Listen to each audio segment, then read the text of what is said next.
Japanese recording start, please.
Sounds like somebody has construction going on in the background somewhere.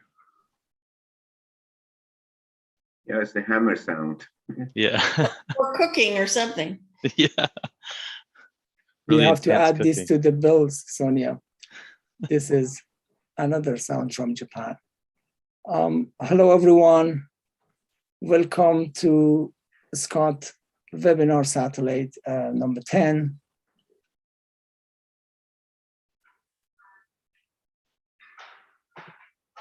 We are with you today with another SCoT webinar, and we are here to welcome you to hear from the lessons from Thompson Okanagan Tourism Association and their experiences with the United Nations World Tourism Organization QUEST program.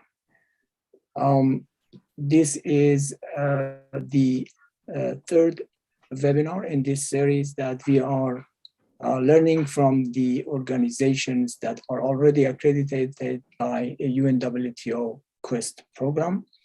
And as you have seen in other webinars, we are having this series of webinars to learn from the communities and to share the lessons with the communities. In the beginning, I would like to ask the curator of SCoT webinars, Professor Jafari, to enlighten us with the opening remark. Professor Jafari, the floor is yours. Thank you very much, Kazim, and welcome everybody to the webinar series. To add to what Dr. Kazim said, is this is actually our 47th webinar in the series. 10 of them are in the satellite category, and 4 of them are the DMOs. This is the 4th one. It is, for those of you who are new on this webinar series, maybe I should add that our webinar series deal with community development, biotourism, but particularly small communities.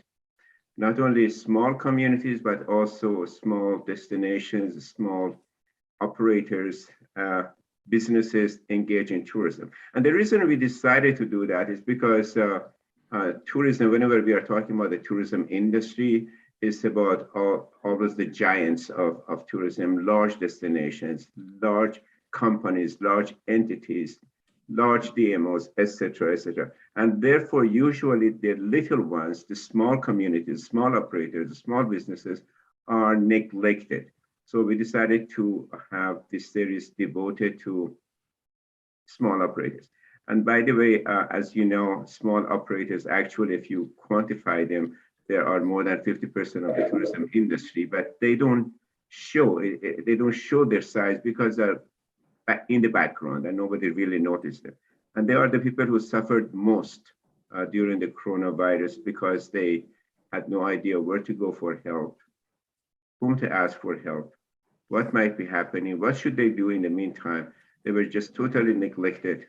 So hopefully some of our webinars have brought some insights for these communities. Whether we are talking about large communities or small communities, large destinations or small destinations, what is common to almost all of them is they have DMOs, destination management organizations. And the case of DMOs is very, very interesting. As you all know, tourism is a very fragmented industry. It's very difficult to bring its pieces together, even at a given destination. So when we are looking at a DMO, such as the case today in Canada, we will be observing or witnessing or learning how they brought different stakeholders of community, destination community together. And more important, how to create partnership among the stakeholders. These are the lessons that we are going to get tonight, and we got it during the past presentations. And this would be a model. In a way, today you could assume that this is take it as a model for destination management development. And this model in itself is working. We are going to learn about it. And I would like to take home the lessons that this model is giving to us. And I'm really looking forward very much to see what you are doing in the British Columbia in the name of Destination Management Organization. Once more, thank you very much for the webinar. I have to add that they are upgrading the internet in our region tonight, starting midnight. So if I disappear, it's not because I'm not sitting with you, it's because I'm just disconnected. Welcome to the webinar series, and back to you, Cousin.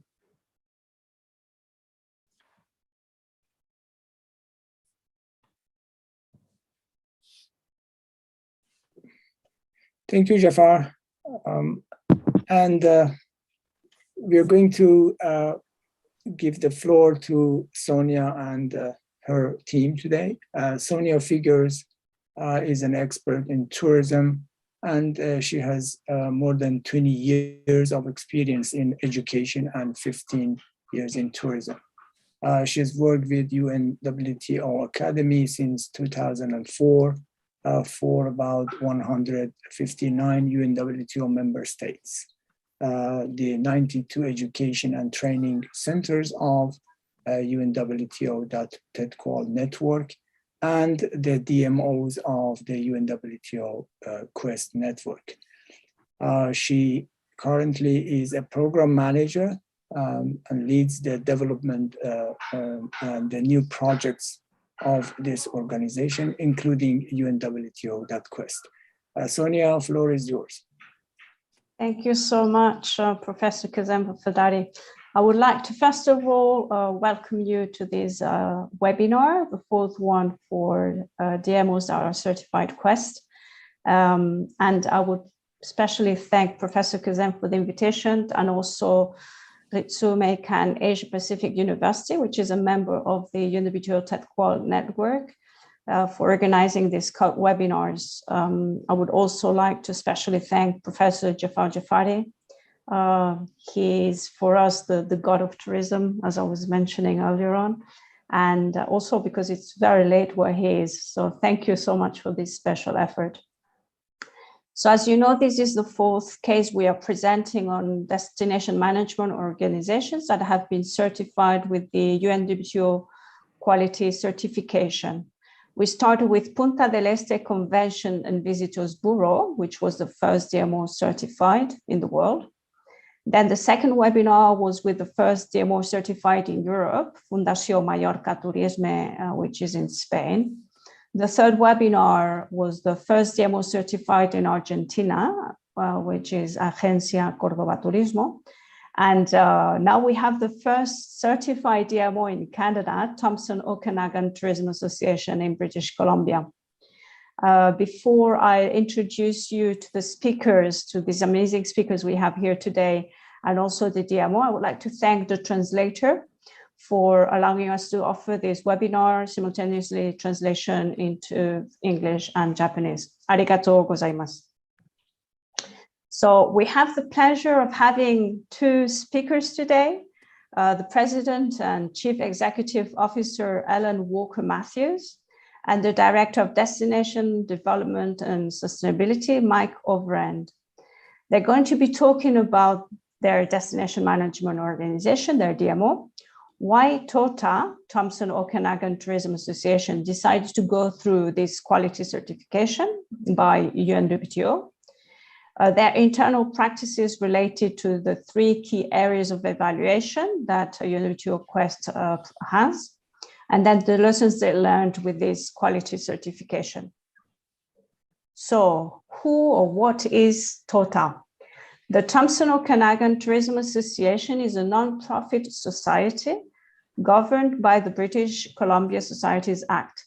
It is an industry-led organization governed by an elected board of directors who represent and supports business and community tourism interests throughout the Thompson Okanagan region, which is a region in the province of British Columbia.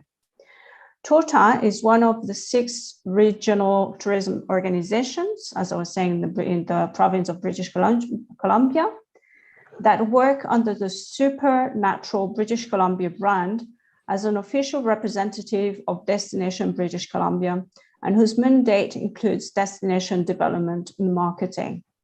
Its mission is to stimulate ongoing sustainable growth by embracing the value of tourism through community engagement, innovative leadership in promoting authentic experiences, and experiencing creative collaboration. Don't worry if you don't remember everything I've just said, because Ellen and Mike will be talking a bit more about it and giving all the details with their very understanding and very interesting presentation. So as I was mentioning, Ellen Walker-Matthews is the president and CEO of TOTA and has over 40 years of experience in the hospitality, travel, and tourism industry, with a career that included senior and regional positions with CP Hotels, which are the Fairmont Hotels, Delta Hotels, and Tepic Management Rim Hospitality. Since 2009, Ellen has worked with Thompson Okanagan Tourism Association in many areas of the organization, including lead roles in consumer marketing, travel trade, travel media, industry, destination development, and most recently as their CEO, which she started working in that position in July 2021. Mike, and she was from the beginning of the quality certification with us, like Mike as well. Mike Overend is the director of the Destination Development Sustainability, as I mentioned earlier on, and has worked with the organization for the past 5 years in the area of destination management. And his role is directly responsible for overseeing initiatives specific to the advancement of economic development projects and destination development funding related to both community DMOs and industry stakeholders in the TOTA region. I wish you a very nice webinar. I'm sure you're going to enjoy it. And I give the floor to Ellen and Mike. Thank you so much, Ellen and Mike, for accepting this invitation and allowing us to learn much more about the amazing work you do in TOTA. Thank you. Yes. Sharing the screen right now. 1 second. Mute. First of all, thank you, Sonia, so much. And thank you for everything that you've done to get us to this point today, including all the work that we did together through the QUEST program. Jafari, a very, very welcome to you, and thank you for joining us here.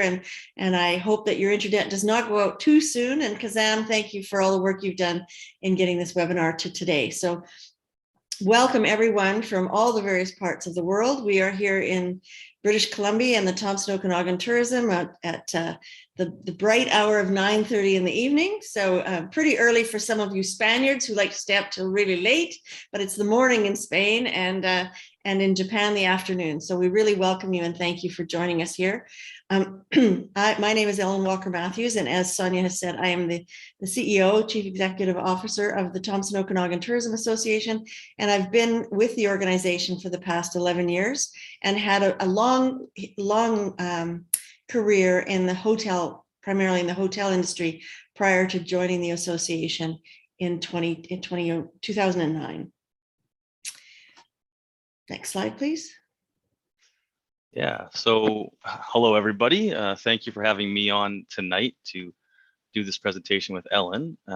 As mentioned by Sonia, I'm the Director of Destination Development and Sustainability.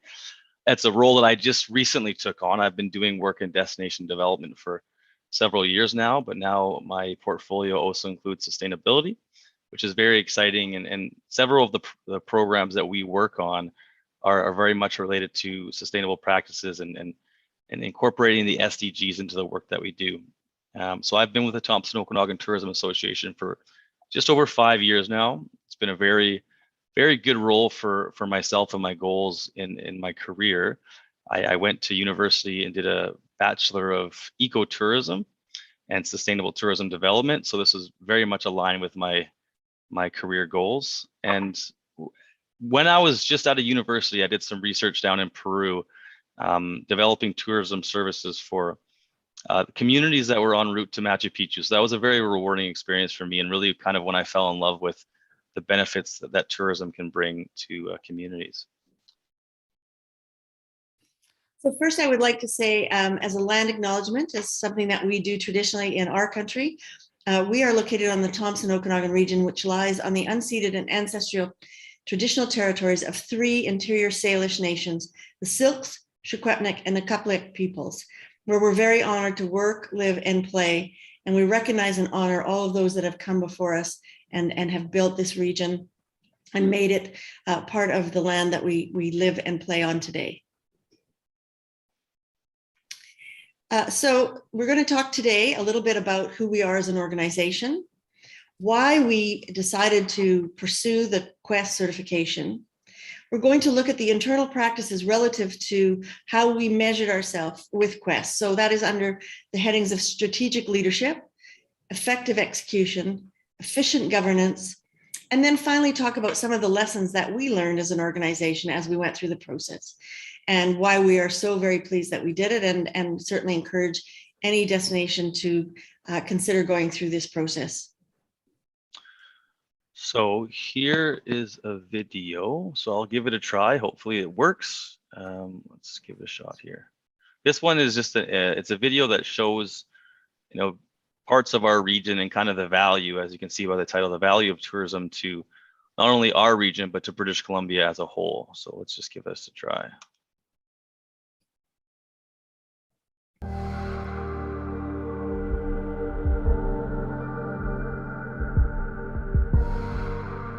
Without the community coming to see us on a regular basis, we wouldn't be here for tourism. And if we weren't here for tourism, we wouldn't be here for the community. The two are very symbiotic. They need to support one another. We're here for the community, and we want to share our experiences with the community. We're happy to share what we have, but we want to make sure we're protecting it as well. Getting a wild experience and seeing firsthand what it's all about makes them want to protect it. Tourism is not just about the visitors, it's also about the people that we employ and the experiences that we share with the local community. More and more, sustainability is incredibly important to our customers, especially our local travelers.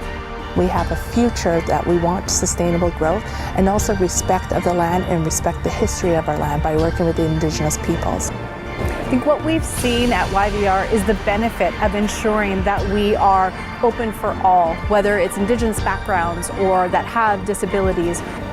It's important for us to reflect that community that we serve.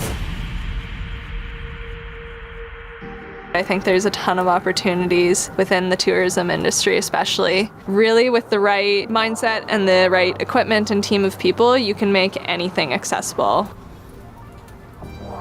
It fosters that sense of inclusion and community and allows everyone to fully participate.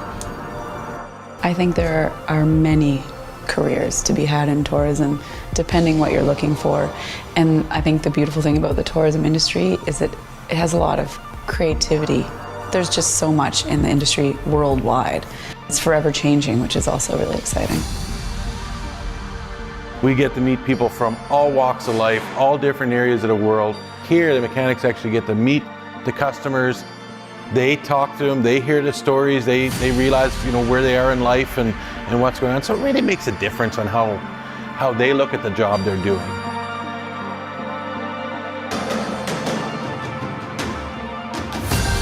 we do draw people from all over the world, what we do is incredibly unique. We're part of the whole infrastructure of this province. I get a lot of pride and joy in showing others what I get to experience every day. It's important to continuously develop new visitor experiences in a community like this. There are so many beautiful communities that people are just waiting for something to pop up there. If it's a cool place to visit, it's a cool place to live. BC is really an untapped gem. You can't go anywhere and have what we have right here. That's the value of tourism.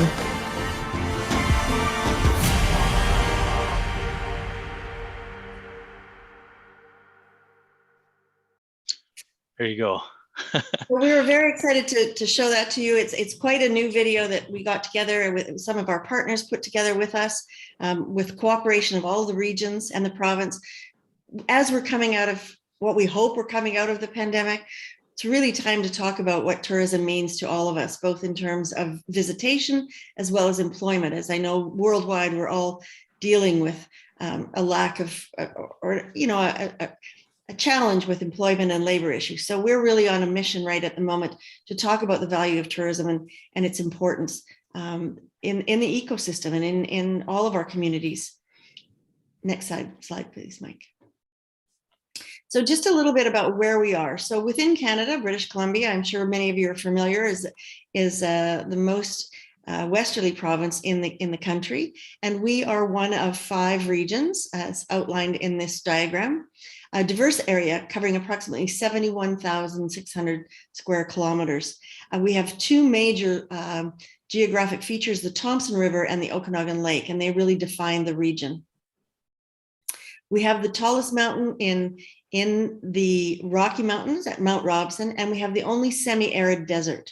And we're home to 120 communities, including 33 Indigenous communities and over 3,500 tourism businesses. It's a diverse region with 9 subregions. And as I said before, the topography and the landscape is again, very diverse. So we have mountains, we have cascade hills, we have rolling hills, and we have semi-arid desert. As Sonia mentioned in her introduction, we as an organization are an industry-led not-for-profit governed by a board of directors. We reflect the strategic direction of the province of British Columbia under the Ministry of Tourism, Arts, Culture and Sports. And we're one of 6 British Columbia regional destination management organizations. We made some changes several years ago. This is going back now to before 2010. Originally, we were a membership model. So in order to be part of the organization as a tourism entity, you paid a fee to be part of to be represented. And what was determined back in the late 2008, 2009 period was that wasn't really effective in being a good, wholesome, fulsome tourism destination.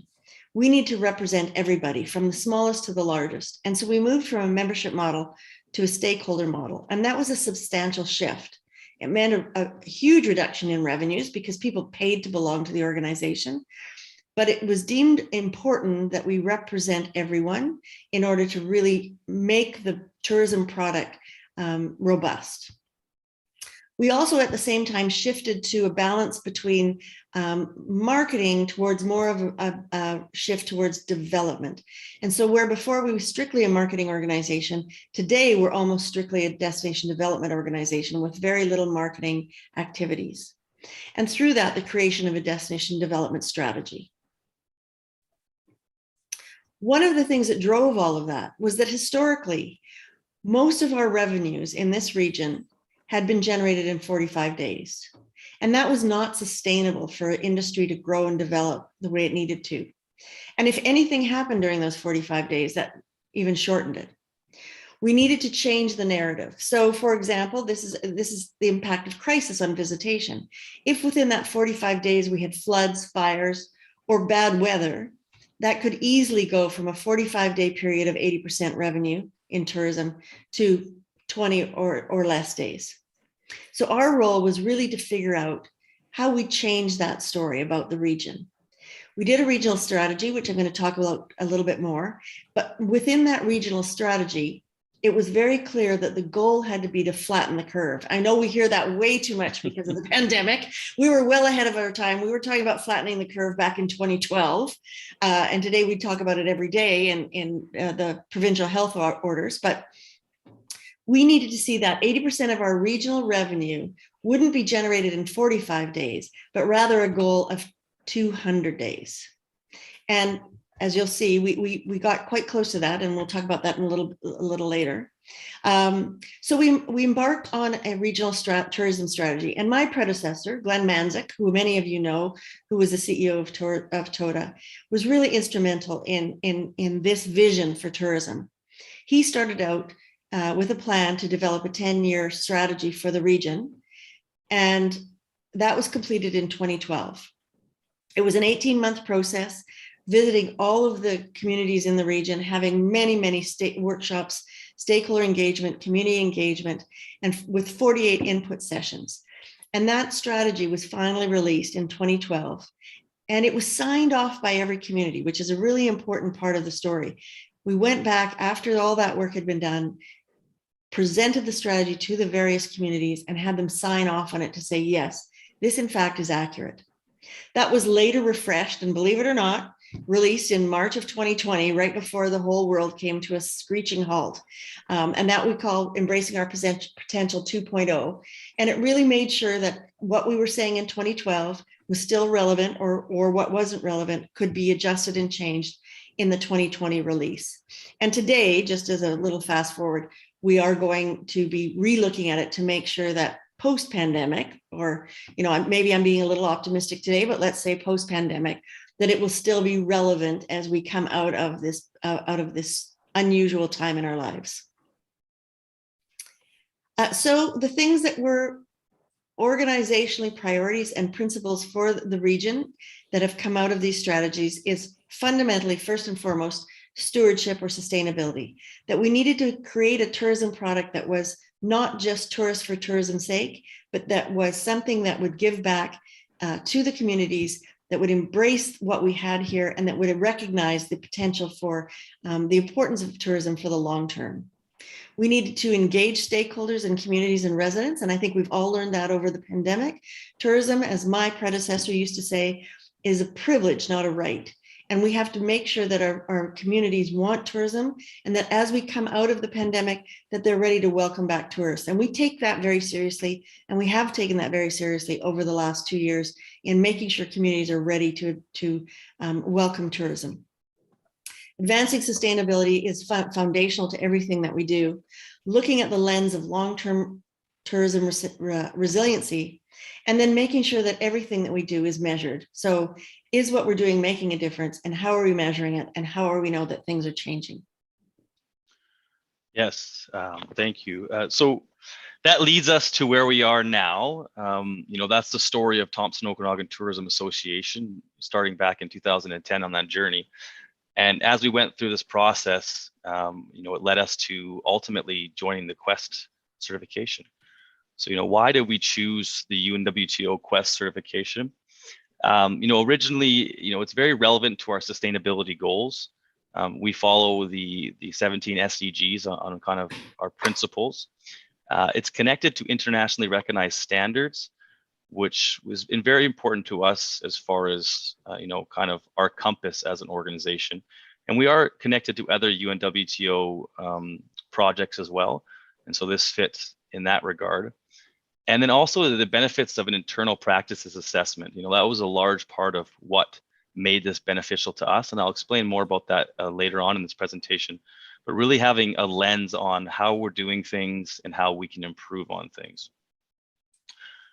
So that leads us to our internal practices relative to this QUEST process. So as Sonia had mentioned, the way this process works, without revealing too much, is based off of these three components: strategic leadership, effective execution, and efficient governance. And the next several slides that we're going to go through is going to talk about some of the things that we do as an organization that, through the QUEST process, it highlighted these different components of what we do. So destination development and strategic planning is clearly a large part of what we do. It's a foundational part of our organization and how we're moving forward. So this brings us back to our Embracing Our Potential 2.0 strategy. It really, back before I was with the organization in 2012, when the original one was created, it was kind of a new concept for Canada, Western Canada, for a DMO, a regional DMO, to create a strategy that looked at, where we're going from a destination development standpoint. And that really set the stage for us to go on our journey. Now we've reached the point where we have Embracing Our Potential 2.0. And just so you guys understand, some of the main themes of this strategy is sustainability, focusing on regional development projects, ones that kind of really focus on a regional lens. Accessible tourism is a large part of what we do as an organization. Indigenous tourism with several partnerships, which I will highlight later on. Crisis management. I know everywhere in the world has crises, and our area is no different. We deal with fires quite frequently in the summer months, and also flooding in the off seasons as well. This strategy looked at trail development, which is a big part of what we do, being kind of a rural area where we are, and lots of outdoor recreation. And then ultimately partnerships was a huge thing that we looked at and wanted to develop further in our journey. So sub-regional corridor strategies as well. As you saw in the map previously, we have an area that's quite large. So we have to break our region down into sub-regions. And so back when we were doing the revamp 2.0 strategy for our region, we were also looking at the sub-regions and creating corridor plans for those regions. So we have 7 sub-regions, as you can see on the side there. I won't name them all because I don't think you guys would understand what they are. However, each one of these has a unique plan, and we have action plans to really look at what development do we want to do. And this is all through engagement with local communities and local stakeholders. So really getting down to that grassroots level of development. Regional development projects is another big focus of ours. We have a very robust rail trail infrastructure system in our region. Lots of what used to be railways, now the tracks have been pulled up and they've been turned into greenway corridors for communities and for tourism. This is something that's pretty popular in New Zealand and some in Australia, and we're starting to really work on the development of those key trail systems. We also have a visitor center, which we're doing key sustainability upgrades to, which I'll speak to more about later on, and other development projects. So what we do as an organization is we facilitate the funding of projects across our region. So we received, upwards of $3 million in the last couple of years, and that money came in and went directly back out to projects like trail developments, ski developments, all these different things that bring tourists into our region. Yeah, on to this one. So, standing back from sustainable tourism, one of the things that we always still stress and have stressed certainly over the course of the pandemic is the 4 Ps. And for us, that's profit. We can't do this without a profitability strategy: people, place, and partners. Next slide, please. So collaborating and developing a strong and sustainable economic environment, which means year-round revenue opportunities. Again, I go back to that flattening of the curve, and doing that by making remarkable and authentic destination experiences, telling a deeper story, telling a story about our region that isn't just about summer sun and fun, which was how we were always traditionally looked at. Making sure that we're balancing the needs of the individual with the needs of the community. As Mike talked about, we have an accessibility strategy and look at the region as being an inclusive environment for all people, and doing so while respecting our diverse heritage and rich Indigenous culture. So within Canada, many see the Indigenous story as very homogenous, which it is not. And even within British Columbia, it is not a single story. So the coastal First Nations, which would be our Haida and other Indigenous communities on the coast, have a much different story than our story of interior Salish people. And that story has never been told. And that's something that we've been working on together with our Indigenous communities over the last 10 years. And that's really respecting and understanding the culture and heritage that they bring to this region. Working, of course, to reduce our collective impact on the environment, safeguarding the lands and the ecosystem, and building that sustainable and responsible infrastructure. And then finding partners that are committed to preserve the region, also may not always be traditionally tourism partners, people who may not have always thought themselves to be in tourism. We have a partnership at the moment with Fortis BC, which is one of our gas companies.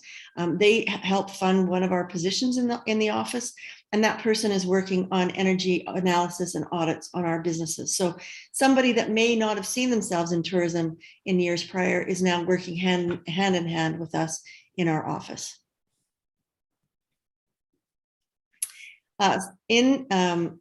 As part of our strategy, we identified the fact that we wanted to have a sustainability commitment, and we looked at a number of opportunities. And in the end, we went with the Responsible Tourism Institute and their Biosphere certification.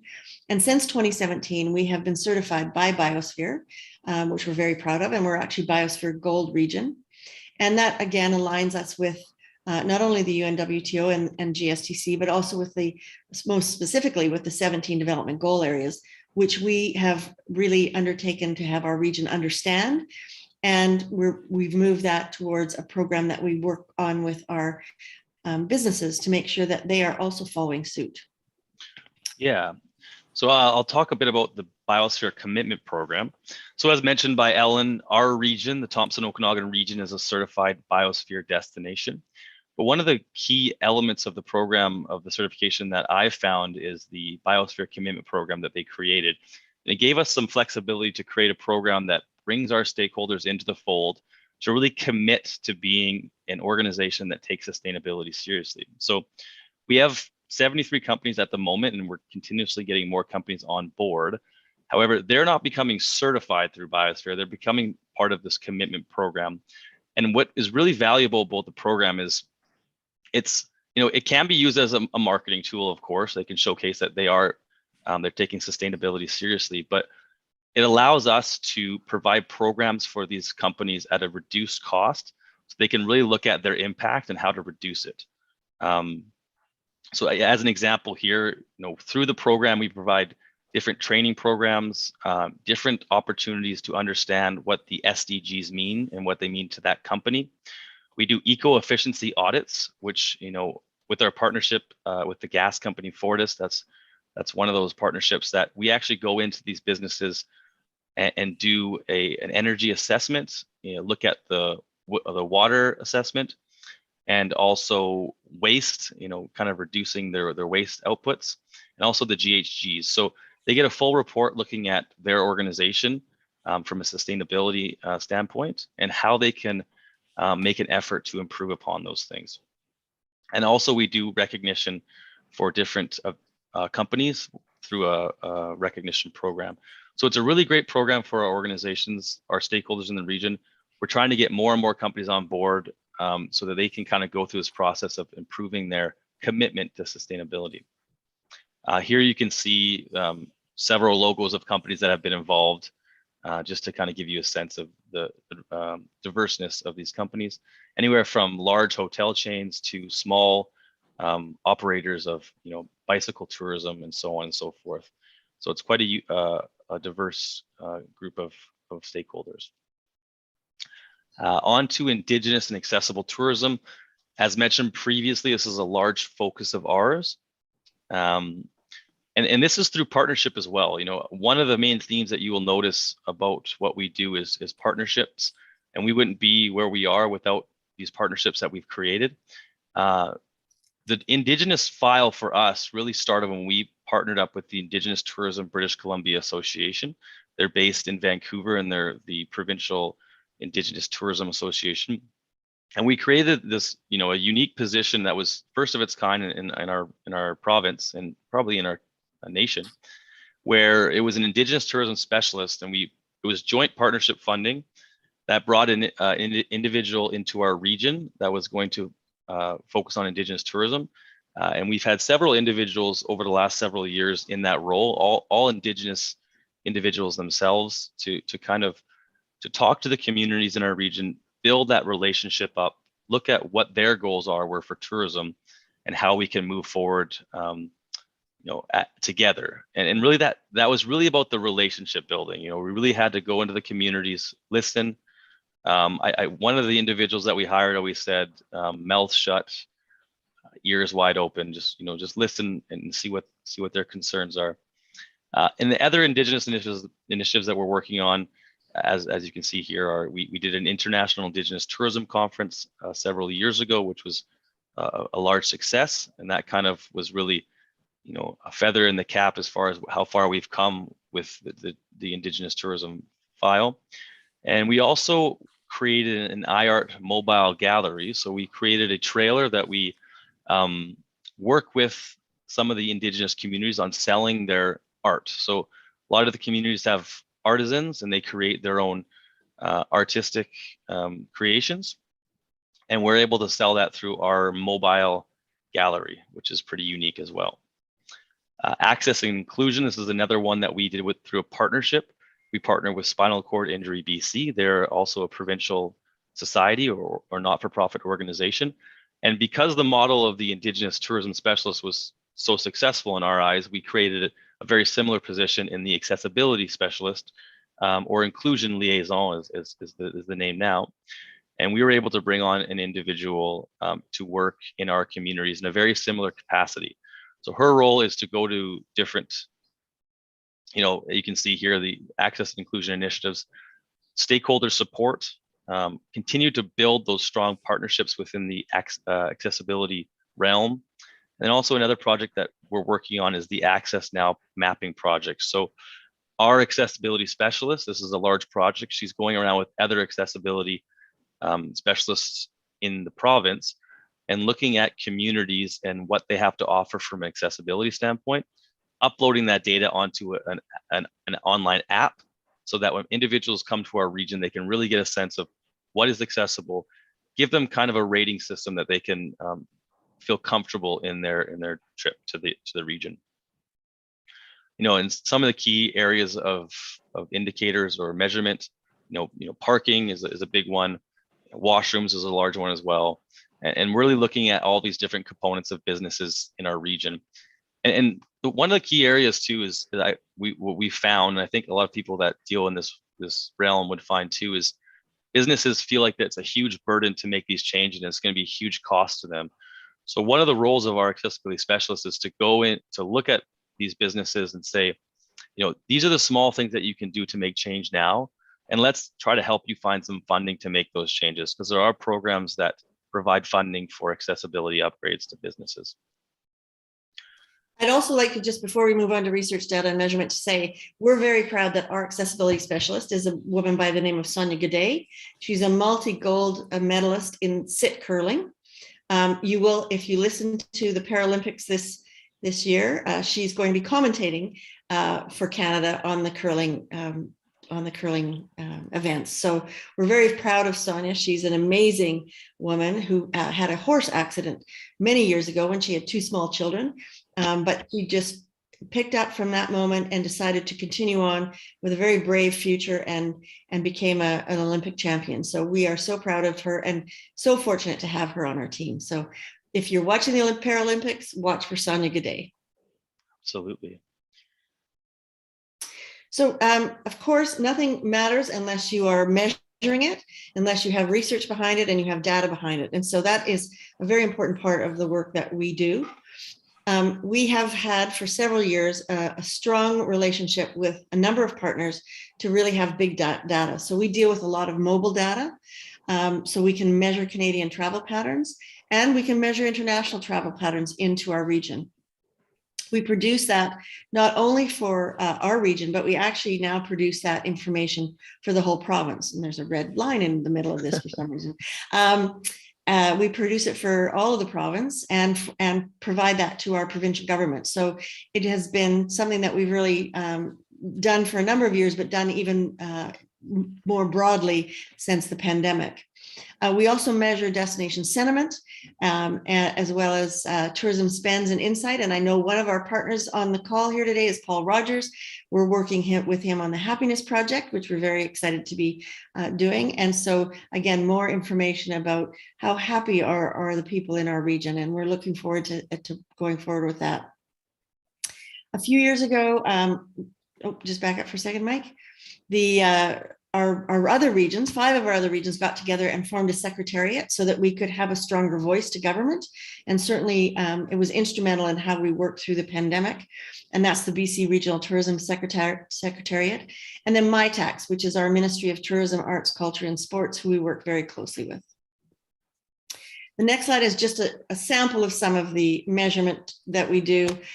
We have graphs that we could spend the whole night looking at, but this is just a sample of something that we have been monitoring for the region as we watch 2019, 2020, and 2021 go forward. And hopefully 2022, we'll start to see those numbers go in a much better direction. We're very proud that in October of 2019, we became one of the UNWTO's INSTO organizations, which is the International Network of Sustainable Tourism Observatories, so that we are measuring what we're doing. And so in the core areas, and I won't go through them all, but in the core areas as outlined through the INSTO project, we are making sure that what we do is making a difference and it's moving the needle, or if it isn't, what we can do to start to move the needle. So very important to us to be part of INSTO, and we're very proud to be part of that organization.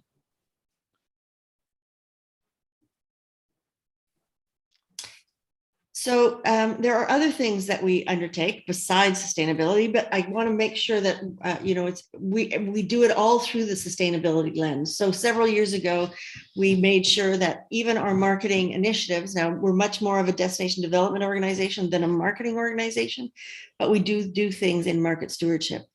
Our Thompson Okanagan Tourism, our ThompsonOkanagan.com website was once a site that was strictly for attracting visitors. Now we've designed it to be one that talks about sustainability. So if you go there, you might learn about the best sunscreen to wear when you're going into the lake, or how to travel through the region and leave a small footprint, or who in our region is doing some of the better sustainability work. And that site has seen an amazing uptake in visitation, but not only that, the length of time on that site has been something that we never expected. So people are coming there, they're finding information and they're absorbing it, and they're definitely staying on that site a lot longer than they did before. We do continue to create maps and websites, and particularly, as Mike talked about, the rail trails around the rail trail system. So we know when people come here, they're very interested in understanding where the trails are, how difficult they are, how to access them, and many of the support things around those trails. So that's what we deliver to consumers through our rail trails site. Mike mentioned our Visitor Inspiration Center, which again, we try to make it more than just a visitor center, but something that tells the story of the region and tells the sustainability story of the region. And then, as I said earlier, we present and project the resident sentiment story so that we understand how our residents feel about tourism. We still work in the areas, the important areas of travel, trade, and travel media, which for the last 2 years have been, as I'm sure in all destinations, off of the normal beaten path because the travel, trade, and travel media have not been able to come here. But we are certainly seeing right now an immense uptake in the travel media wanting to come back and the travel trade interested in our product. We do content and amplification of stories, and we work very closely with Destination BC, our provincial DMO, on the iconics of the region and a program that they're calling Iconics Place Branding. And then we're very proud that in 2017, working with a number of people around the world, as well as a number of people within Canada and within the province, we developed our own pledge. Palau has an amazing pledge, as does New Zealand and other destinations around the world. We developed a pledge very foundational to the Indigenous story. So the Indigenous culture believes that what we do today has an effect on the 7 generations to come. And so that is the pledge that we have created around the 7 affirmations for 7 generations, really tapping into the idea that we have to think about what we're doing today and understand its impact on those people coming into the future. So you can sign up to our pledge on our ThompsonOkanagan.com site.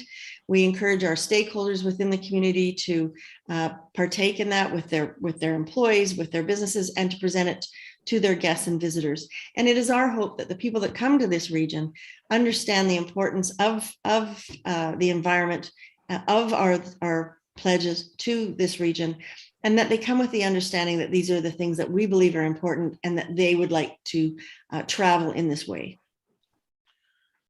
So that leads us to another video, and this video is specific to the pledge. So let's just give this a try and see if it works.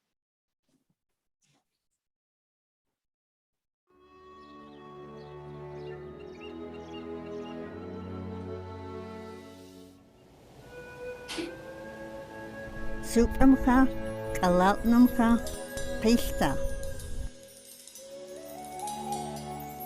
In these difficult times of being distant and separated, it's our traditional values that bring us together.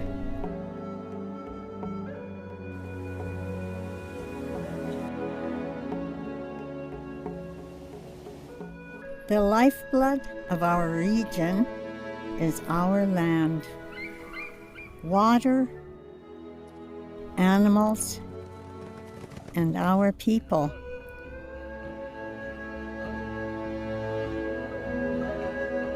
Wisdom embedded in the cultural, ancestral roots of our land.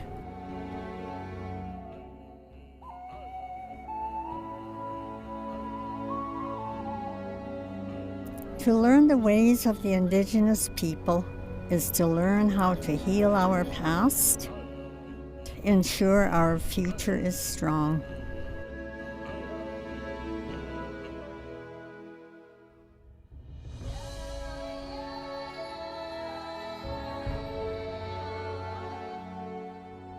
We acknowledge the values and gifts that we have received from Mother Earth.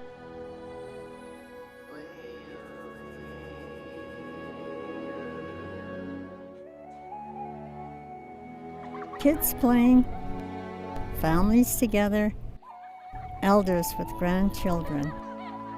We create new memories. Life moves forward.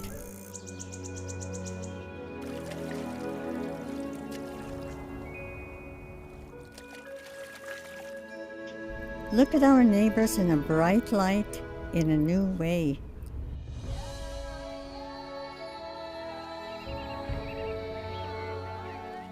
Think of the choices you make and how you live. A land renewed, replenished. Supramka, Kalautnamka, Pista.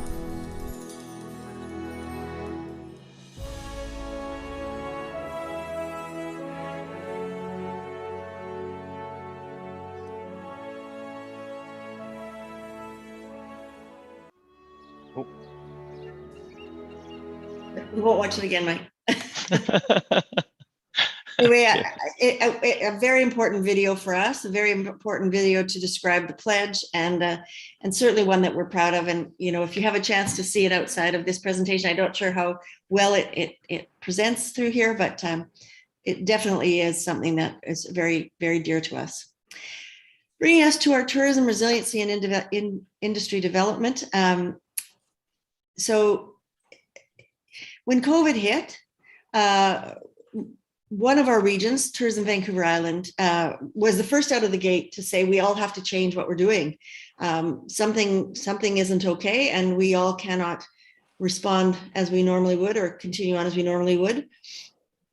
And so they, with some funding, started to work on a program called the Tourism Resiliency Program. And we got actively involved with it right away, as did the other regions in the province.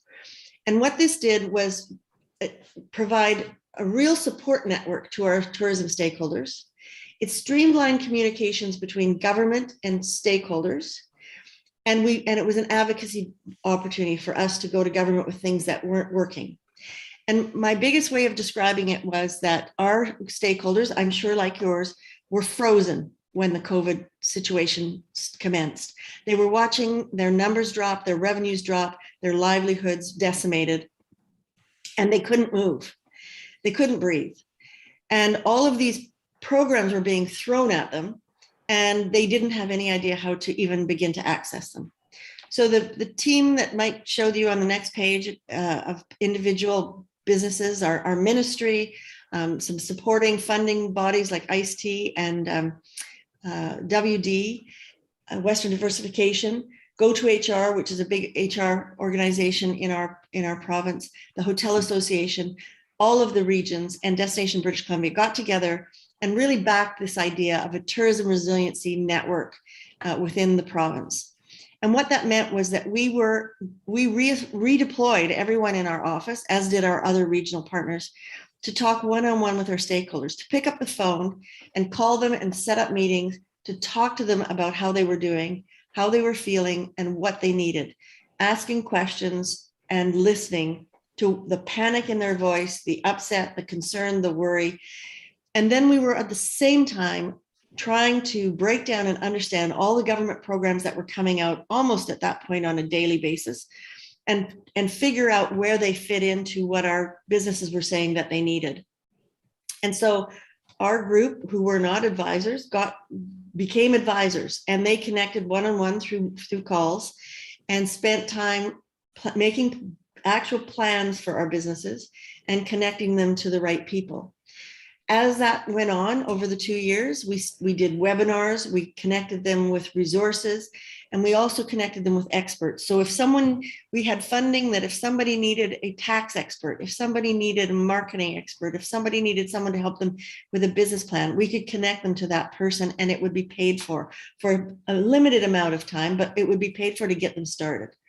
And for us, just in this region, we've dealt with 965 of our businesses and had 23,000 points of contact. And it has made an absolute difference to our team, but also to our stakeholders. And you'll hear them, they still call us. We're still getting new people every day, even in this time as things are starting to get better, because they've heard that there's support for them. And it's not necessarily that we have financial support, because we don't. We have the ability to connect them. We've, as I said, got expert mentorship. We've got peer-to-peer learning. We've provided some ready-to-e-market solutions for them, and just connected them again to loans through Community Futures or through the government programs. So it's been an incredible program that we really thank Tourism Vancouver Island for starting, and all of our regions for getting on board. And I think our stakeholders have been well served by this. We also have worked very closely with our community DMOs. So how we're set up as a province is that many of our communities, our larger communities, have what we call a CDMO, who really are involved with marketing of that community or of that specific area. And so we have always been close with them through all the years, but particularly we would have regular calls during crisis. And when the COVID situation arose, we started to have weekly calls, and those have continued on to be every other week to this day. And it's made us in a really strong position together to understand what's going on at each community level, what their challenges are, what their opportunities are, and make sure that we can, again, take that singular voice to government to advocate for them.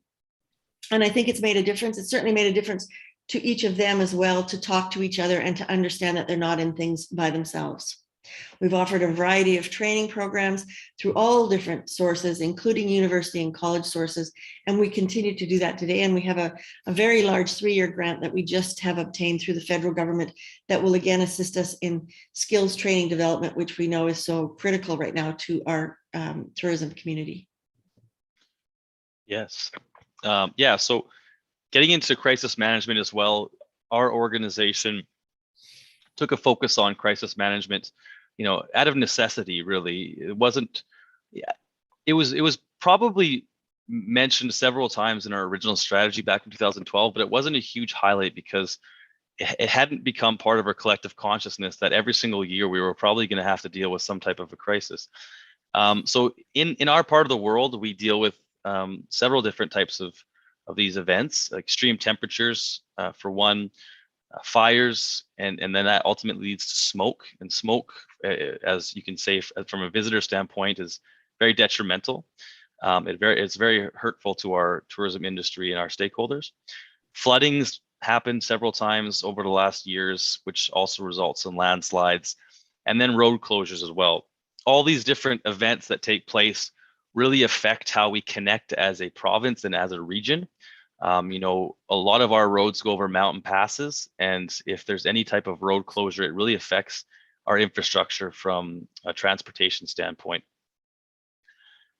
So what we did was we created an emergency preparedness team.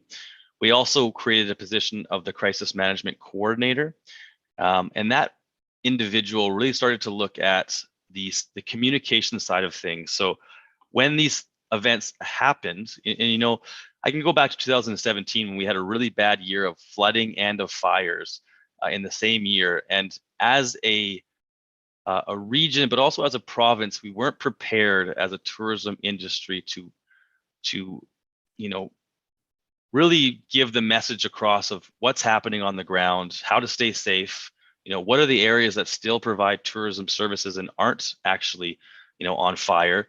And you know, the media can really certainly spin things some ways, and we really had to combat that to provide accurate information. So we really we created a communications plan so that moving forward, we were able to really, you know, bring forward the correct messages that we could. And then also a database of our stakeholders and talking to them about what are their strategies when a crisis occurs. You know, do they have an evacuation plan? Are they connected to local societies and organizations that can help them? Moving on to our visitor center, we have a visitor center in our region. It's up on one of our main highways, the Coquihalla connector, and it really is a place when you're coming into our region. It's right on the right hand side, and it's one of the first places that you can stop and visit. And we rebranded it to become the Visitor Inspiration Center, because it's not just about information services, but it's also about showcasing our culture, providing opportunities for local products to be sold through the center. We really focused on changing the footprint of our visitor center, and we've just installed solar panels and EV charging stations so people could stop by, charge their vehicles, have a place to look at local art and connect with the community. It also has an extremely beautiful view of Okanagan Lake. So we're also in the process of creating a patio so people can sit down while they're waiting, whether for their car to charge or whatnot, and have a nice look. On to HR and internal processes. So, you know, this area, as this presentation is really looking at, you know, what was the process of QUEST, and we've to this point explained some of our internal practices, but you know, HR and admin was a big part of this, really looking at what we're doing from an internal standpoint, and kind of assessing how we can make improvements. And the QUEST certification process really helped us streamline some of this. Our technology, for example, before doing the QUEST process, we had several different technology platforms, and we've narrowed that down to ones that really are effective for us. You can see some here. Asana is a organizational platform that helps us kind of stay organized. Clearly, now that we're remote, we're using Zoom quite a lot more, and it's been very effective for our team and staying connected through this. You know, Slack is a communication tool that we've been using a lot as well, and then HubSpot being our CRM. So these are all things that we really narrowed down to being the most effective tools for us, and the QUEST process really helped us make these decisions. Also, looking at other internal processes, we completely revamped our employee manual.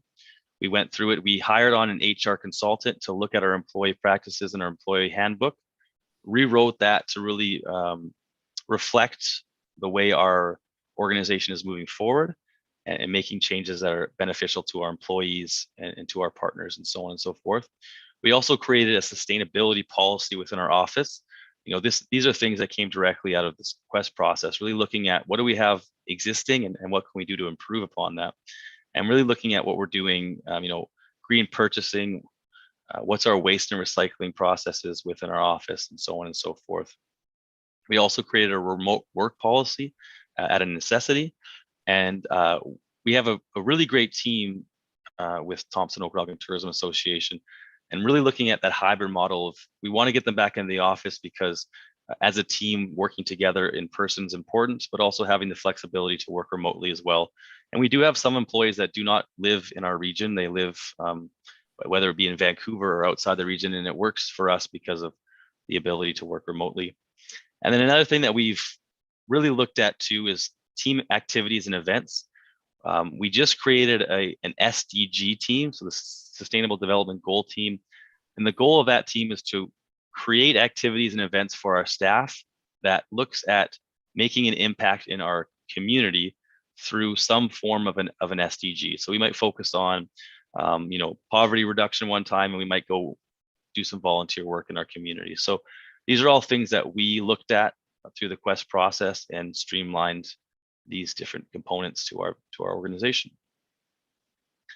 And I'm going to pick up on the financial auditing and grant tracking, but just to finish what Mike was saying about events, we also try to make sure, as Mike said, that every event is tied to something that's going to make a difference. So a week ago Friday, we had a team breakfast on Zoom. Everybody worked together on their own unique breakfast. They shared their recipes and pictures of their breakfast. And then we donated the equal amount of food and money to the local school hot meals program, because we know that sadly, a lot of children don't go to school with full tummies. So there is a local program in the province for hot meals for children. So we tried to take something that was fun for us and turn it into something that was also important for people in the community. So everything we do, we try to look through the lens of how can we do something for the community or the communities around us. So as every good organization knows, we have to have financial auditing and tracking. So we do have annual audits. So that's a requirement of our association. We employ a financial controller who is full-time with us. And we have a very robust grant tracking system for our internal team. So I did see something, I think, in the chat about finances for DMOs. We have base funding from the province, from Destination BC, and we call that restricted funding because it has, we can only spend it on certain things. We then go out and look for funding to supplement the work that we do through grants. And so those all come, federally, provincially, or through private sector opportunities, and they come with certain benchmarks and reporting. And so we have a very robust grant tracking process to make sure we stay on top of all of that funding that comes through those other sources. Yes. So that leads us to kind of, the conclusion of our presentation and kind of the lessons that we've received from this process. Some of these things, from the beginning of this process, we kind of wanted to identify some of our strengths, also identify some of our weaknesses. And the QUEST process really allowed us to do that. So from an identifying strengths perspective, we could tell that we had a pretty good planning and strategic foundation, dating back to 2010 when we started that process and completed our original strategy in 2012, really allowed us to build upon that and have a strong vision and mission that was consistent throughout the years. We also identified through this process that we had pretty good stakeholder buy-in through that new model that we created back in 2010. Quite a lot of stakeholders involved, maybe not at the in-depth level, but they certainly have the ability to reach out to us through different programs that we've created. Another area of strength that we identify was strong partnerships. I think everything that we do, as you saw through this presentation, is based off of some sort of partnership, and that allows us to really go further than we would be able to by ourselves. Another strength was connecting community stakeholders, and this is through that ongoing calls that we have, our meetings that we have, weekly meetings, stakeholder engagement through the Tourism Resiliency Program, and that was another strength of ours. And then also industry communications and training programs. We've really ramped up our training opportunities recently, and that was identified as a strength. Identifying weaknesses through this process as well. We do have a good stakeholder model. However, we did need to develop a stronger engagement approach. And so right kind of in the process of doing QUEST is when we also created the Tourism Resiliency Program, which was talked about by Ellen. And that really has strengthened our approach to engagement with our stakeholders. And I would say right now, we have probably the strongest relationship that we've had with our stakeholders for quite some time. And it was through this adopted program of tourism resiliency. So that was a weakness of ours, and we've, I think, now turned it into a strength. Also, another area is the grant tracking and bookkeeping required some more oversight. Really, we had a lot of grants, but the system that we utilized wasn't being effective. So we switched that all around, and we created an effective grant tracking system, as was mentioned previously. So once again, identified a weakness through this process and try to turn it into a strength. And then also a sustainable revenue system. You know, we have core funding from the province, so that's fairly sustainable, but really looking at how can we build upon these programs, build upon these partnerships, and create a stronger revenue system for our organization. So outcomes of the QUEST process. One of the biggest areas that I found with this process, and I was part of this since the beginning. I work with Sonia and looking at our team and looking at our organization. And this really helped us strengthen our team collaboration. So Thompson Okanagan Tourism Association has about 20 employees, give or take, any time of the year. We have about 4 different departments, and sometimes those can be fragmented. And so through the QUEST process, we really learned about what everybody else is doing, because we had to come together to provide that information into a central place. So I think one of the most major benefits that we received from this program, from the certification program, was strengthened team collaboration and understanding of what everybody's doing. This also strengthened our relationship with board of directors. You know, like I was saying, bringing all this information together into a centralized location so we can look at it and say, what are we doing good and what are we doing, what can we improve upon, allowed us to go to the board of directors, showcase that, and it's since strengthened our relationship with them and how we operate as an organization. You know, I think right now it's the highest sentiment in recent memory with tourism stakeholders, and that's because of our engagement, and that's because of our programs that we created. And these are things that we identified through the QUEST process. We've expanded partnerships. That's another area that we've strengthened. And that was, you know, we identified that as a strength and an area that we wanted to continue to pursue. And then also another key area with the QUEST certification is, you know, we have access to a larger network of global leaders in tourism and sustainability. When we started our certification program with Biosphere back in 2016, that really brought us to this, you know, international stage of work that's happening on tourism and sustainability. We then furthered that with our INSTO program, the International Network of Sustainable Tourism Observatories. And so QUEST was a natural fit for us, looking at this global push for a more sustainable future. So that's kind of, you know, some of the outcomes. I think that kind of wraps up this part of our presentation. So unless, you know, Ellen, if you have something else to say, but thank you very much for listening to us. Yeah, and I just want to say the same. Thank you very much. I mean, we've certainly enjoyed our journey with QUEST so far, and we look forward to a long future with QUEST.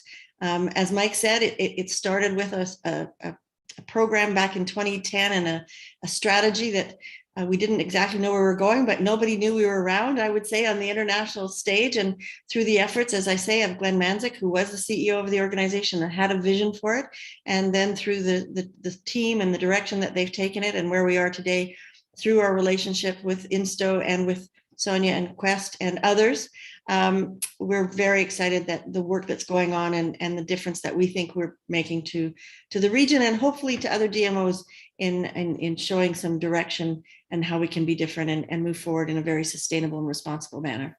So thank you. Yes, and we encourage you to check out these websites. I'm going to stop sharing here pretty quickly, but we have our ThompsonOkanagan.com, which is inspirational for visitors, and then also, if you're interested to look into our internal processes, you can go to TOTABC.org, which is more about our organization. So once again, thank you. And I'm going to stop sharing right now.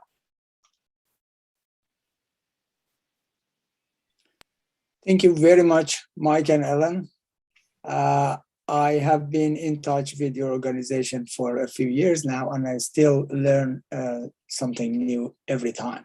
So your a real example of collaboration and part of the community, not working with community, but you're part of them, and that's very important.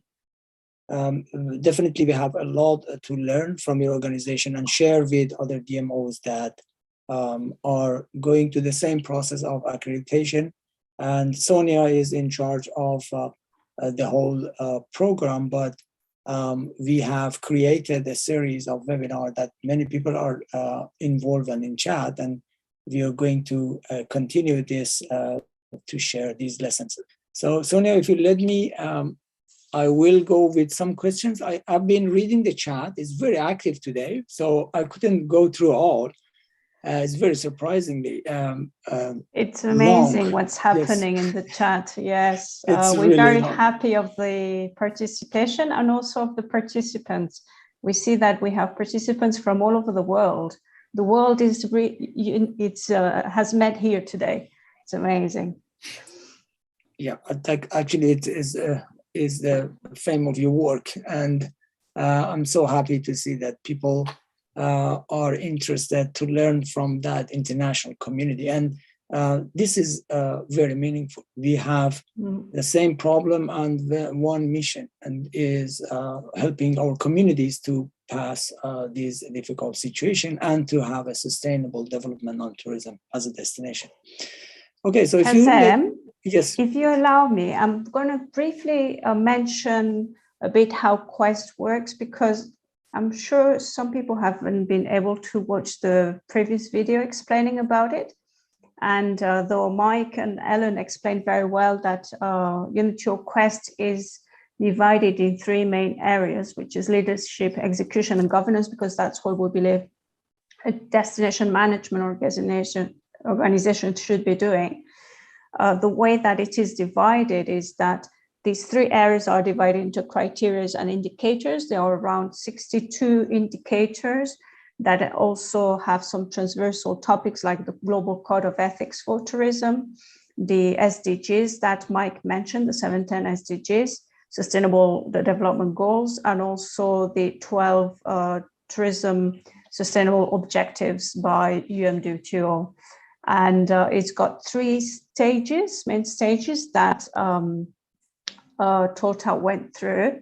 The first one is the analysis, where the DMO has the opportunity of self-assessing their organization with all these 62 indicators I was mentioning earlier on, and then the auditors are going to audit on that. So they have exactly the same criteria and indicators that the auditors go through. So that already gives a good picture of the DMO. So they know where they are more or less according to their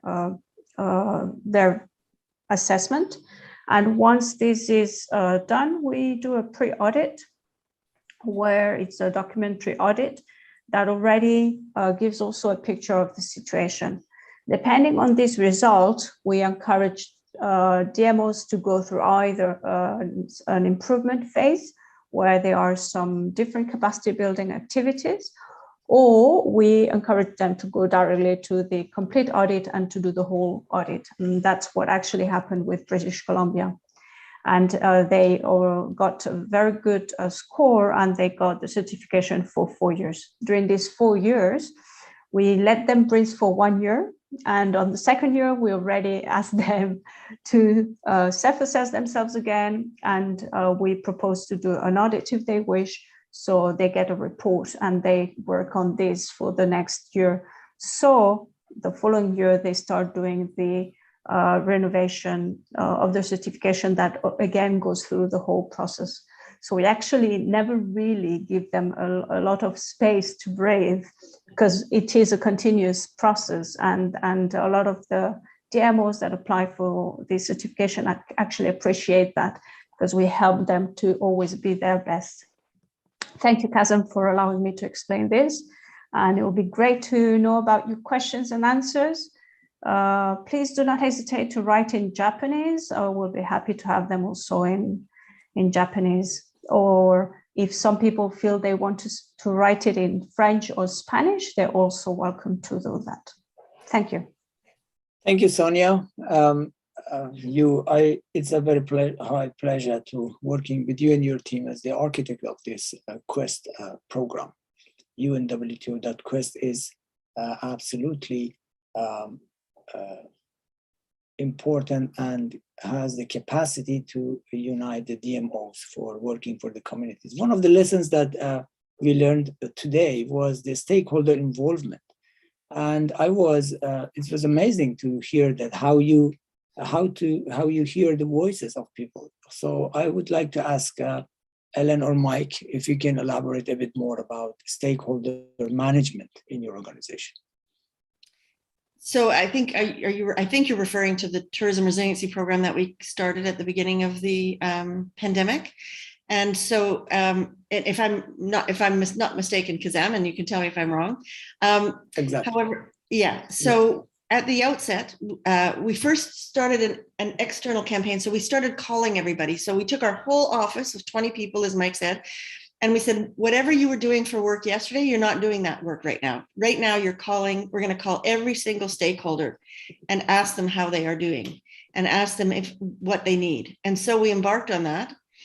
And then we started a campaign via email to say, with a special email address called recovery@totabc.com, and said, if you need help, if you're worried, if you don't understand what to do next, basically call us. And we went to each community with a webinar. Obviously, at that point, everyone was virtual already because of the pandemic.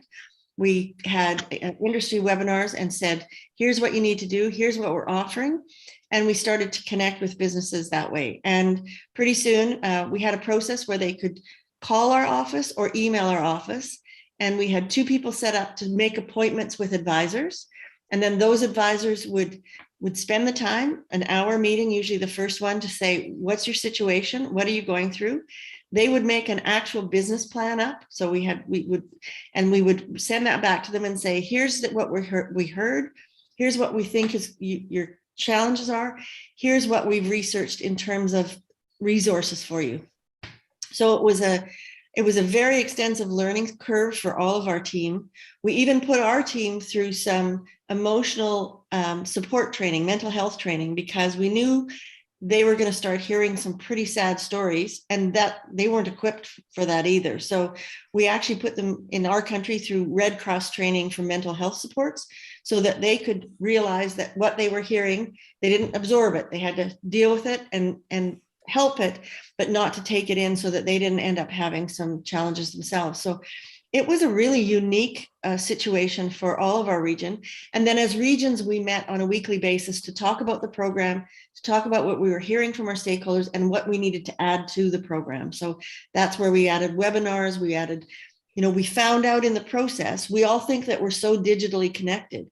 And in fact, we have a lot of small businesses in our region, and they're not online, or they weren't online. So we started digital supports to help get them online and work with, but not just say, here's what you do, but actually have someone walk them through it who could train them on it one-on-one. So it was a labor-intensive program, but it needed to be done. And I think at the end of the day, as Mike said, we've never had a closer relationship with our stakeholders than we do today.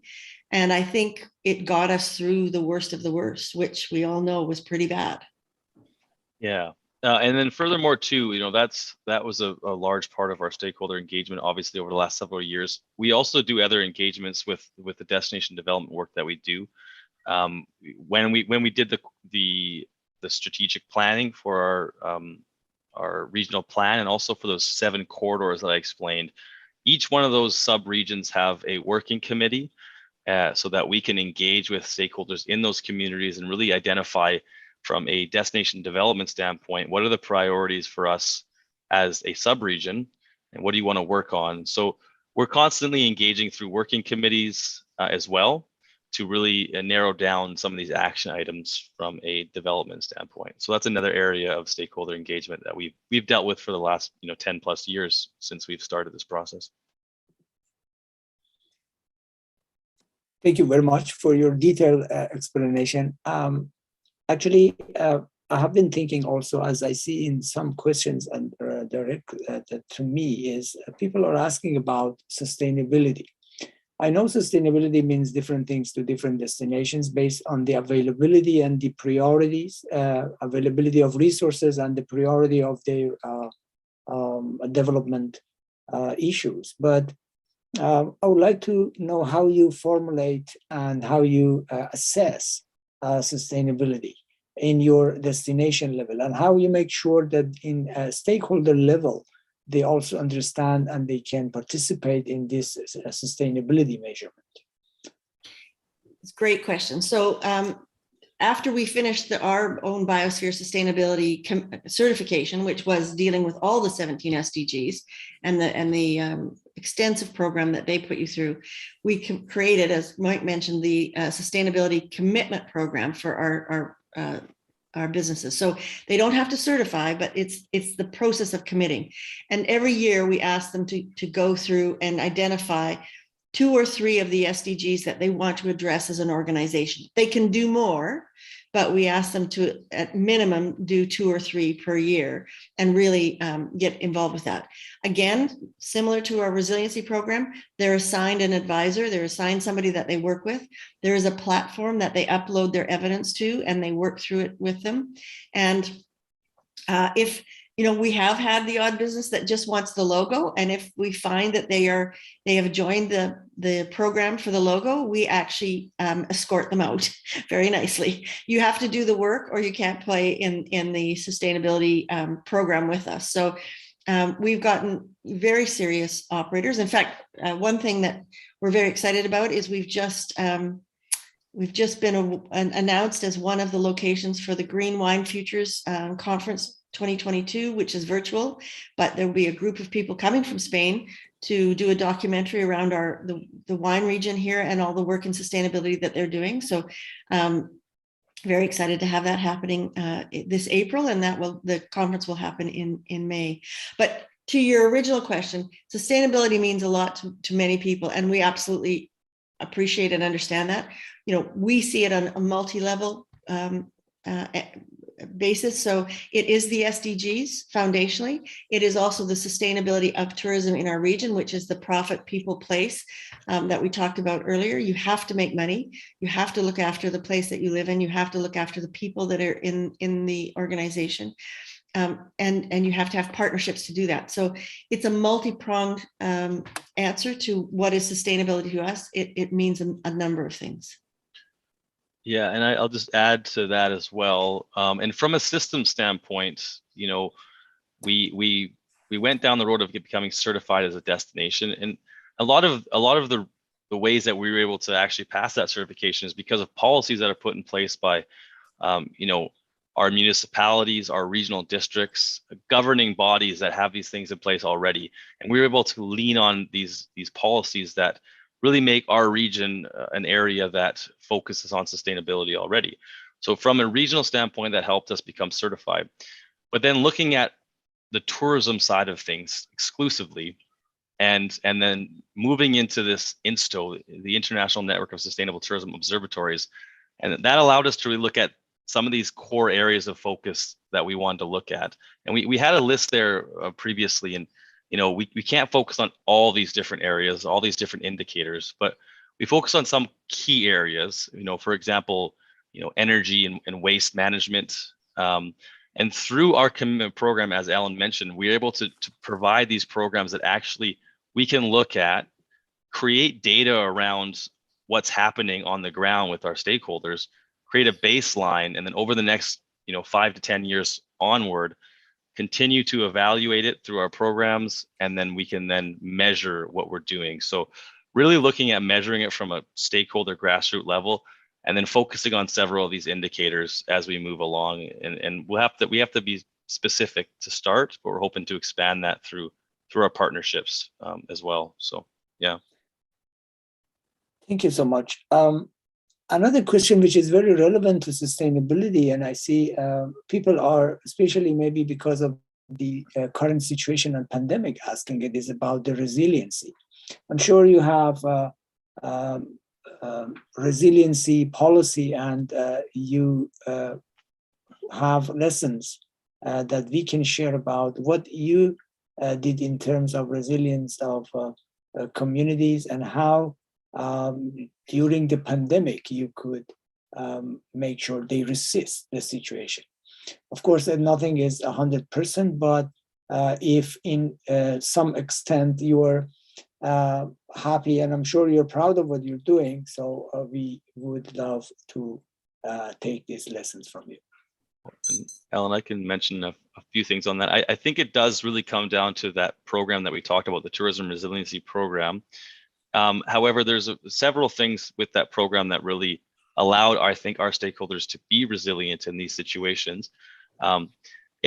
And a lot of it depended on the programs that came out of our provincial and federal governments. You know, they created programs that helps financially stakeholders withstand, you know, the first year and even into the second year of this. But what we were able to do from a resiliency standpoint was connect our stakeholders to those programs, because at first it was hard to understand what was available. We really kind of narrowed that down, broke it down for them so they understood, okay, this is what I can apply for. And then the other key one was that where we were, you know, mediators for was this advocacy. So a lot of the tourism stakeholders are small businesses, as many of you guys know. A lot of them are even family businesses, which we call mom and pop stores. And through the programs initially, some of these businesses weren't allowed to access these financial aids. And so through our advocacy, talking to the stakeholders, understanding the issues, we were able to promote it enough that some changes happened. And this happened across our province. It wasn't just our organization, but through a collective voice, we were able to make those changes and help continue the resiliency for these stakeholders. Yeah, and I just add to that, outside of funding issues and financial issues, as time went on, there was mental health issues that were rising to the top. We were hearing a lot of that.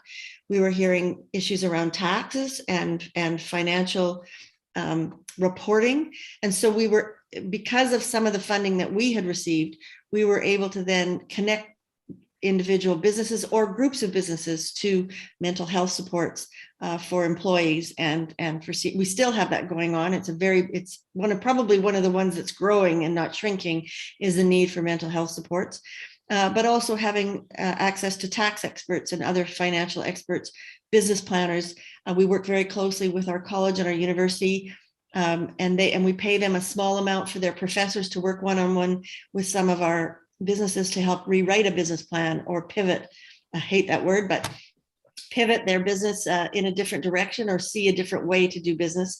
And so a lot of these professors have given their time at a very low price through us to be able to work hand in hand with some of the businesses. So we were really the conduit in the middle, listening to what was needed and then going out and finding it and connecting businesses to it.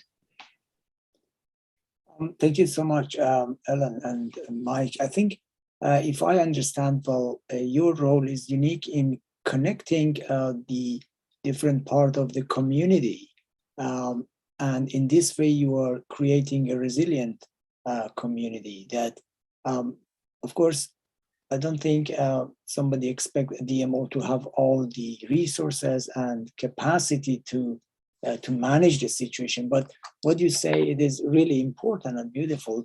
As our curator, Professor Jafari, always mentioned how to bridge theory and practice in tourism. So what you mentioned about connecting academia with community, that is a very important role. In place that I live and work in Japan, we have been always thinking of this kind of collaboration. And as academia, we miss and we lack these connections. So who are the right person in community, and when we should approach them, or how can we help them? This is really a unique role of a DMO to connect academia and stakeholders, and it will lead to resiliency. Thank you so much. And following this question, I would like to know if, as a destination, in the city that I'm living in south of Japan, Beppu, a destination that is mainly operated with natural resources. We have thousands of hot springs here, slightly more than 100,000 residents with more than 30 million visitors before pandemic who were coming to utilize natural resources. So once the pandemic happened, if the destination has a dominant tourism livelihood, how can we diversify this livelihood in order to make the community more sustainable and resilient, and they can pass these hard difficulties? If you have some examples that we can learn from Thompson Okanagan to help the stakeholders to diversify their livelihood, we would love to hear from you. Yeah, I think the first part of the answer for us, at least what happened, was a real campaign, and it's happened around the country, but it certainly happened very, very strongly here to support local businesses, because we were not permitted, and I'm sure many of you are in the same situation, to at first leave our regions. We couldn't, once we could travel a little bit, we couldn't travel out of our region. So really worked hard on campaigns to encourage people to support the businesses in the region or within the region, to travel and take that overnight stay that you haven't done, to experience things that you used to go far away for that are very close by, and to really help support businesses in the immediate area. And that continues right up until now with, shop local or stay local, stay in the province, stay in the country, because, it's difficult to travel. And we've really seen Canadians, British Columbians support that, and to really go out there and make sure that their restaurants and their hotels and their activity providers were being supported. So that's been certainly a big push that's happened and been very successful. The other thing was in helping them understand how to recreate a product that diversified from perhaps large crowds. So a good example was our wine industry. So wine touring in our region is very popular, and we get a lot of people that come to the wineries. In the past, prior to the pandemic, wine touring on any day of the week was, you'd go to a winery and there'd be 50, 75, 100 people wine tasting at any given time, and you're kind of in amongst a crowd. And so obviously that didn't happen. So at first they went to curbside delivery. So you could go and you could order wine online. We had to help the wineries get online and then pick up wine from the winery. But then as we moved a little further along the line, we started to work with them on having reservations for the winery. This was a brand new thing. No one had done this before. So at least in our region, I'm sure they've done it somewhere, but the wineries started to set up websites and reservation systems, had to get the software. And all of a sudden you could book an experience at a winery where you went and you tasted wine with you and a family member, or you and a partner, or maybe a small group of 4 people. And you booked 2 hours of time. The experience was much better. You maybe paid some money for it. But at the end of the day, what we learned in the process was the business had a better outcome. People bought more wine. They enjoyed the experience more. The guest had a better outcome because they weren't with a whole bunch of people and they were really getting an in-depth experience. And now what we found going forward is that the wineries, even though they can go back to having more people there, aren't going back. They're staying with the reservation system, having a smaller number of people, staying a longer period of time, having a better experience. So I think one of our learnings has been that experiential travel might involve fewer people, but it might involve a much better overall experience, and people will pay more money for that. Yeah, another component that I want to touch on too. That's a great example of the shift that happened in our region from that standpoint. But also, looking at our province, historically, British Columbia has been a primary logging province, right? A lot of our communities are based off of the logging industry and the mining industry, and that's changing. Mining industry is not as strong anymore, and the logging industry is also shifting because, we're running out of areas to log. It's not as, the practices are becoming more sustainable, and we're moving away from this model of a lot of the employment that happens in our province traditionally is logging, but now how do we diversify that? And so our province is really looking at tourism as an avenue, and this has been happening for quite some time now. I think a lot of other countries are facing similar, shifts in industries. And so programs have come through in the last, 10 plus years to really help diversify the economies of these small rural communities. And so an example is, the development of trail tourism. A lot of these small communities, they lost their lumber yard or their whatever that could have been. And now they've shifted to become a primary area where people will come and visit their community to do mountain bike trails. So really diversifying that part of the economy and looking at our rural communities, because our region is made up almost exclusively of rural communities, small communities. And so that diversity is really important, and that's through our development. That's just, not a very in-depth answer, but an example of that shift that's taking place. So, yeah. Thanks a lot. So if I conclude my questions and I pass it to Sonia, she has been quietly sitting here and she's nice. I know you have also some questions. My last question is, what can we learn from you, or what are your lessons from or during the accreditation process of UNWTO.QUEST program? I think yes. My lesson my comment would be, don't be afraid of it. Don't be afraid to peel the onion back and see what is wrong and right about your organization, because you'll only get better for it. You have to not hide from the things that you're not doing well. You have to stand up and say, we can be better than this.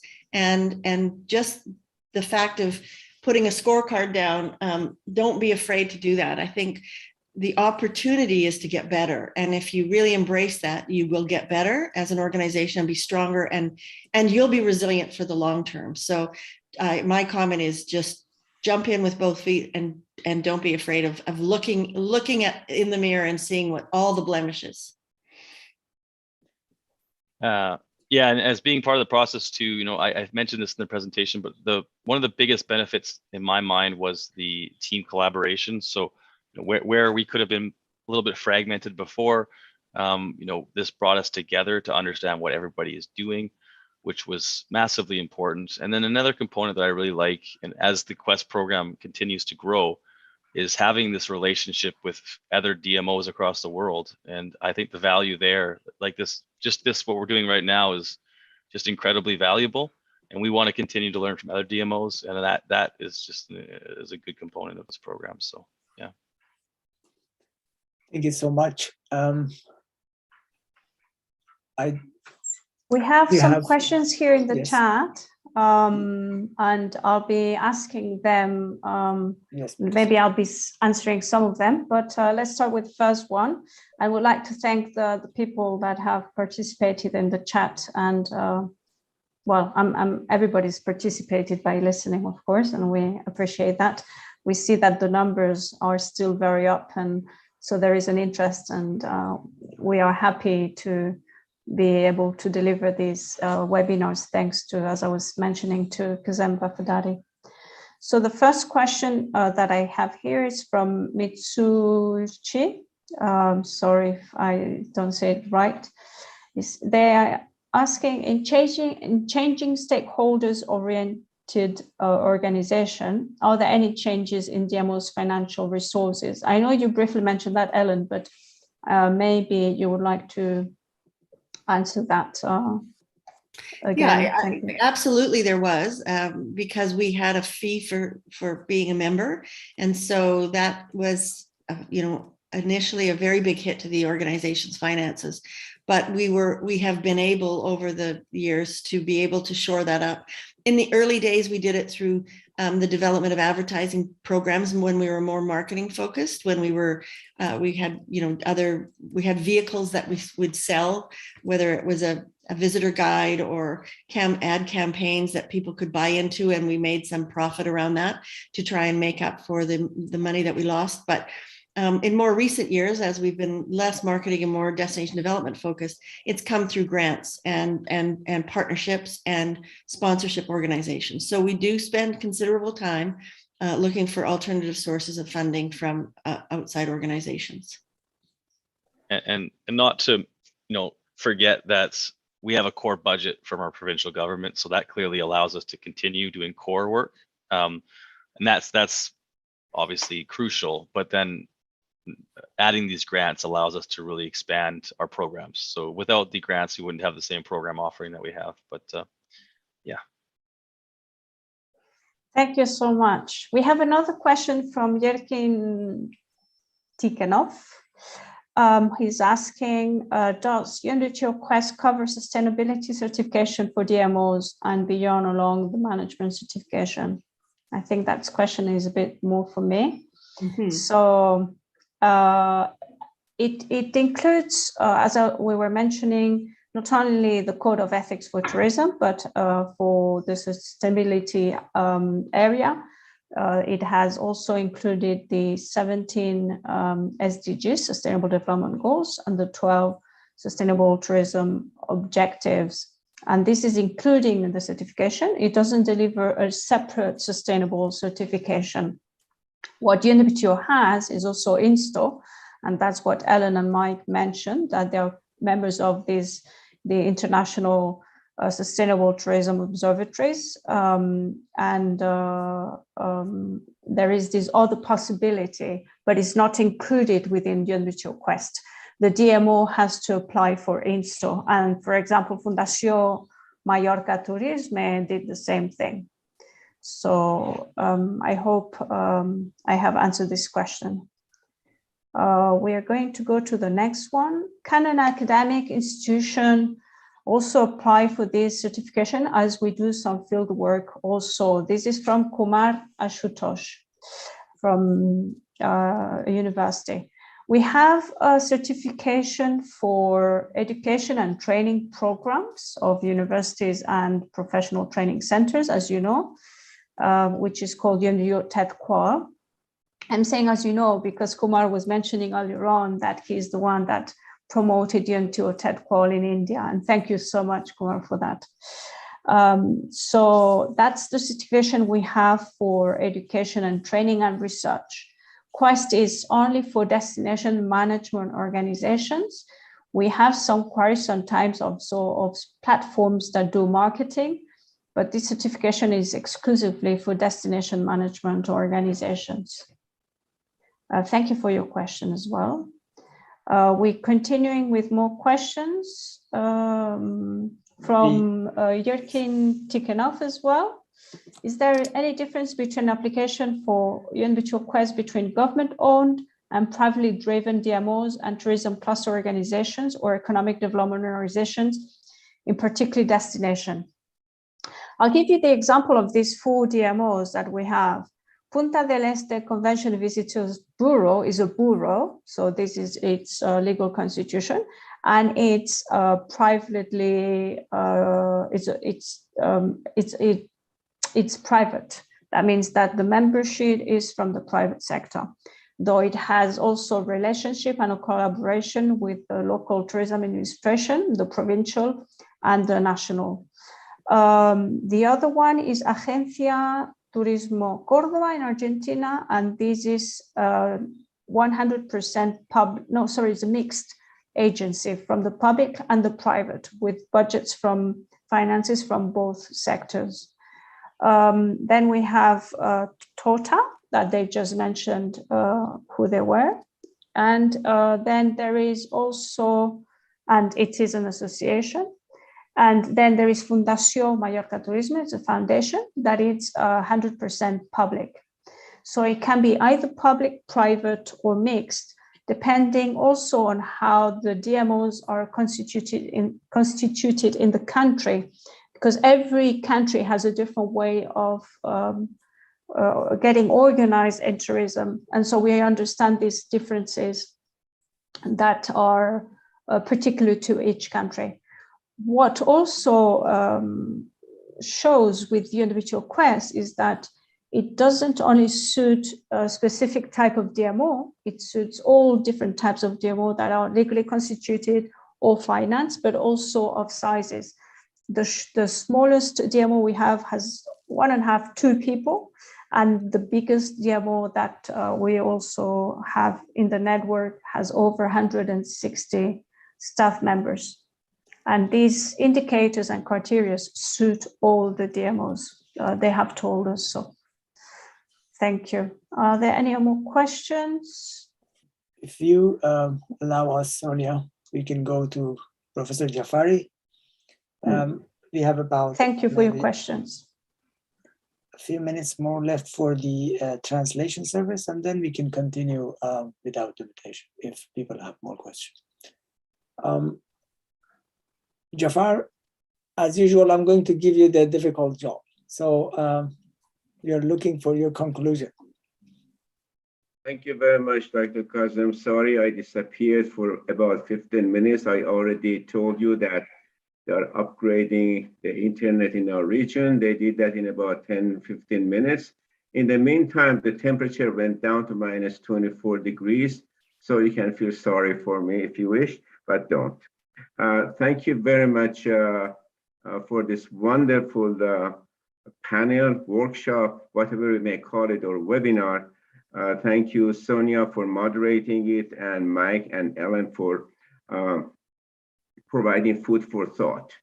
A wonderful, well put together presentation. I heard all the keywords I wanted to hear.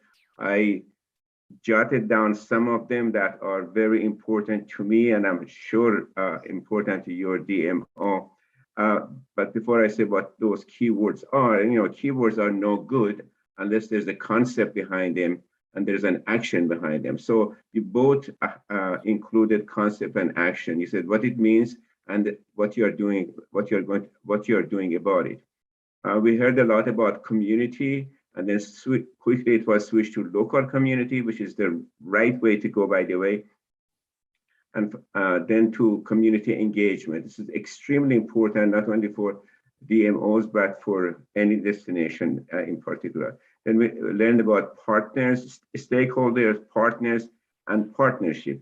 As I mentioned in my introduction, partnership is something which is very difficult to arrange, basically because tourism is a fragmented industry. And it was very clear that you are doing that quite well. I was also very pleased that you mentioned the tourism workforce. Without them, no DMO could be successful. No tourism destination could be, or tourism business could be successful. They are sometimes ignored, neglected, not enough cameras on them. There should be more attention given to them because they are the real sense of the business. Your mission was stated, and the community development is clearly in the center of your mission. Again, since I'm an anthropologist, community to me means a lot, and you emphasize community quite a bit. Representation, excellent way of demonstrating representation and Native Americans, indigenous people, and their culture, etc. And the fact that they have a sense of ownership. If the local people don't have a sense of ownership, then fragmentation continues.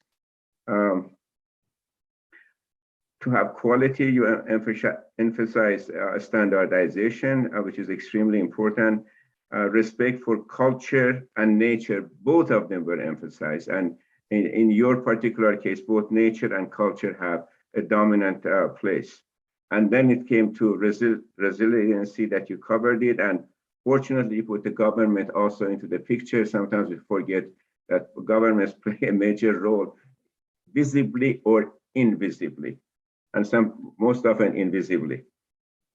And other provisions you have made for crisis management, excellent. Congratulations for this excellent model. And I think it was Ellen that you mentioned that none of those things would happen unless we have data and we do research. And that is quite crucial. That goes back to what Dr. Kazem said, which I always preach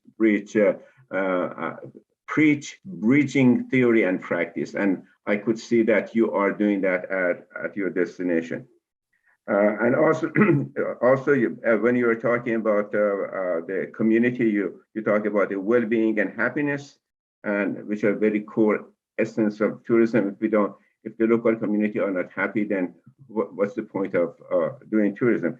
And you mentioned Paul Roger. I think he's still with us. By the way, we have a whole webinar on happiness, and Paul Roger is doing that in our webinar series, and that is on May 14th. So join us for that one if happiness is one of the items you would like to have integrated in your destination development organizations. Once more, my congratulations to the moderators and the panelists, and thank you very much, Kazem, for staging this so capably this morning for me now. Thank you. Thank you, Jafar.